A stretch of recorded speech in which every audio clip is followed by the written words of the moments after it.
Two more people have been arrested in connection with the protests at a Minnesota church last month. A total of 9 people are now facing charges in connection to the January 18th incident when protesters entered the city's church in St. Paul, where an ICE official serves as a pastor. Attorney General Pam Bondi saying, "If you riot in a place of worship, we will fine you." Minnesota officials, including State Attorney General Keith Ellison, have raised First Amendment concerns with the charges. Here to break down the latest in that case and other news in the legal world is the Hills Courts and legal reporter Zach Schoenfeld. Hey, Zach, so what can you tell us about these 2 new arrests and how it plays into the Justice Department's larger case against church protesters there in Minnesota? Hey, Drew, these 2 new defendants are part of this same exact case. In fact, if you were to read that indictment at the end of last week against Don Lemon when it was unsealed, you would have noticed that in the list of defendants, there were 2 names with black ink that were redacted. And those are the 2 names we are now learning this morning from this announcement from Attorney General Pam Bondi saying that authorities have now also arrested Ian Austin and Jerome Richardson. Those are those 2 redacted defendants now arrested in custody, as you mentioned, Drew, bringing the total to 9. So now this case is going to move forward, and they are all in the same case. Unclear at this point as to whether they're going to be tried together or separate. But at least, as you talk about all these defendants here, all the same case, same indictment, same charges, all of that. Do we know why they were previously redacted and what changed since then? It's a bit unclear, Drew. I will say that some of these unsealing rules deal with, when someone is charged, they actually sometimes will be brought into custody, and the charging documents sometimes don't get unsealed until some of those steps happen, until they're actually appearing in court to actually formally hear those charges. So it wouldn't surprise me to learn that what actually on the ground is the DOJ and officials were out there arresting these defendants, that perhaps there was just some differences in the timings, and that when things went public with Don Lemon's news on Friday morning, that some of these other defendants just, weren't perhaps in custody yet, and so couldn't be unsealed. So that to me seems to be the most plausible explanation. The Justice Department hasn't exactly explained, but I don't think this is anything out of the ordinary. Yeah, I wanted to ask you more actually about Don Lemon. He's the most high-profile arrest in the aftermath of that protest. What is the latest on his case? So this case will now move forward now that all these defendants have been arrested. They're going through some of those initial procedural steps, getting formal reading of their charges. Everyone's entering initial pleas, all of that. And then, of course, we will start to get into the pre-trial motions as this case starts to creep along, moving closer to trial. I don't have a great sense yet of exactly what the timeline is going to look like. It's just too early to say. But Drew, as you think about this case, really what is at the core of it is that the Justice Department is accusing Don Lemon and these other defendants of violating a federal law that is called the FACE Act. And normally, Drew, when we talk about the FACE Act, we're talking about abortion clinics. This is a law that Congress passed back in the 1990s in order to protect people going into abortion clinics and doctors at those facilities. This is a law that a lot of Republicans and conservatives have been attacking for many years because it has really restricted these so-called sidewalk counselors outside some of these abortion clinics. But the reason that this law is coming up in this case is because if you read the text of the law, those protections don't only extend to abortion clinics, it extends to one other place, and that is places of worship.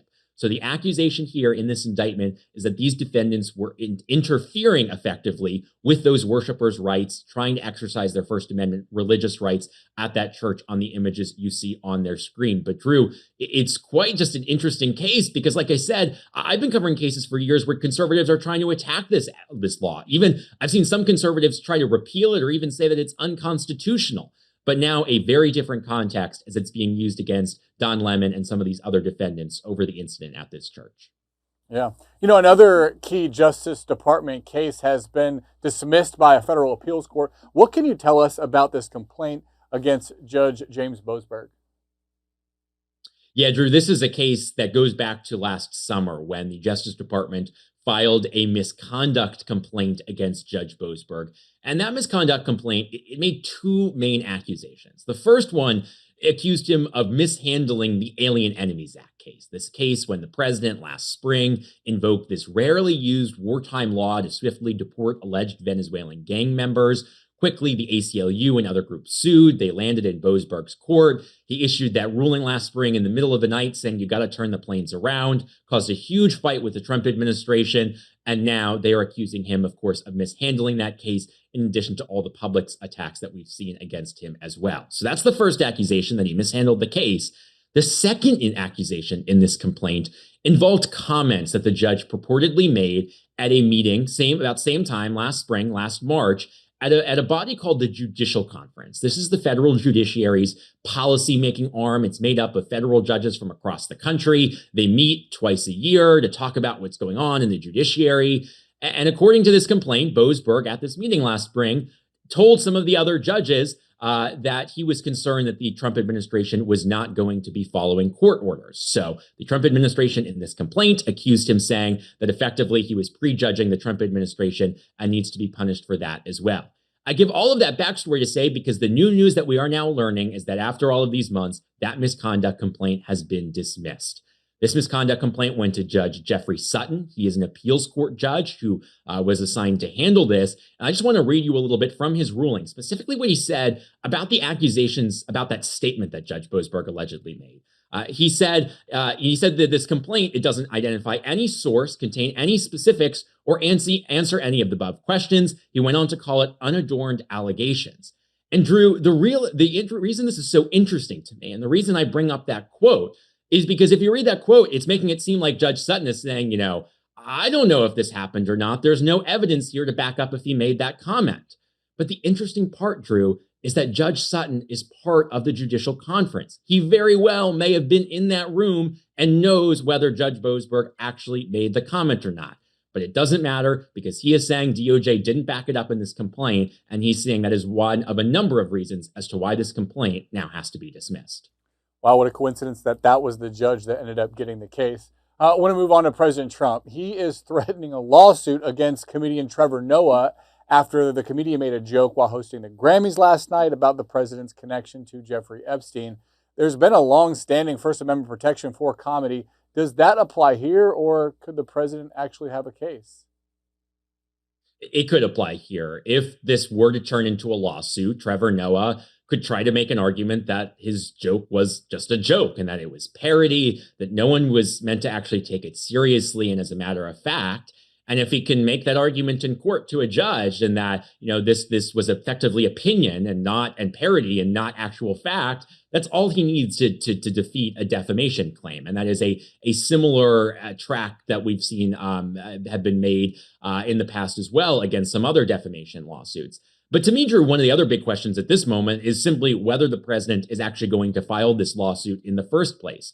Of course, the president threatens lawsuits against people very regularly, and sometimes does make good on those threats, sometimes does not. He has suits against the Wall Street Journal over its Epstein story. He's got a lawsuit against the BBC. He's got a lawsuit against the Pulitzer Prize board that's been going on for several years. He's got, a lawsuit against Bob Woodward. So I could keep going on with the list. And that's all to say that, he sometimes does make good on these promises and these threats. And so that really, to me, is the big question here. Is this just a Truth Social post, or are we actually going to see something land in court? And then, Drew, I think you're spot on, is that would then become the next stage of this case, is whether Trevor Noah would be able to dismiss it by saying that it was simply a joke. And I will add that allowing comedians to do comedy and not face repercussions was formerly a cause of the right, but I don't know, I guess things have changed since then. President Trump also suing the IRS over leaking his tax returns a few years ago. What can you tell us about that case? Yeah, well, this is one where the president has actually done that step, not just a Truth Social post, but has actually, put that paper into the court. This lawsuit is now filed. And we've known about this, for a number of years now, that the president's tax return information was leaked by an IRS contractor who was working at Booz Allen, then leaked that information to news outlets, specifically the New York Times and ProPublica in particular. This individual, Charles Littlejohn, he has been pleaded guilty, was sentenced. He's behind bars. So that part of the case is behind us.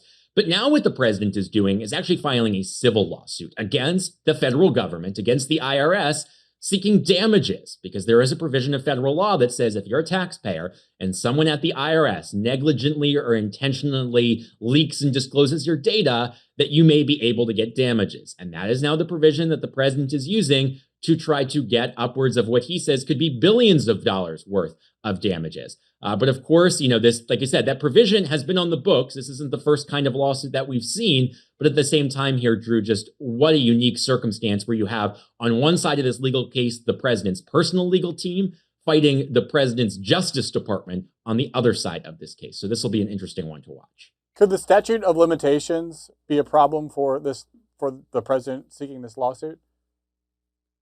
It could. There is a pretty strict statute of limitations. I believe it's 2 years on that, and this information was leaked, more than that. And if you read through the lawsuit, the theory from the president's lawyers goes that the actual notification date of when they found out from the IRS officially, or actually it was the Treasury Department, that their information had been disclosed improperly. They say that's what started the clock. And they say that didn't happen until much later. So they say the clock shouldn't have started when that first New York Times story ran years ago, but rather should start running when they get that letter from the Treasury Department. So that'll be one of the big legal questions now as this case moves forward. All right, Zach, always great talking to you and getting your insight. And you too can get Zach's insight right into your inbox. Head over to thehill.com, click on newsletters, and subscribe to The Gavel. Zach Schoenfeld, thanks again. Thanks, Drew.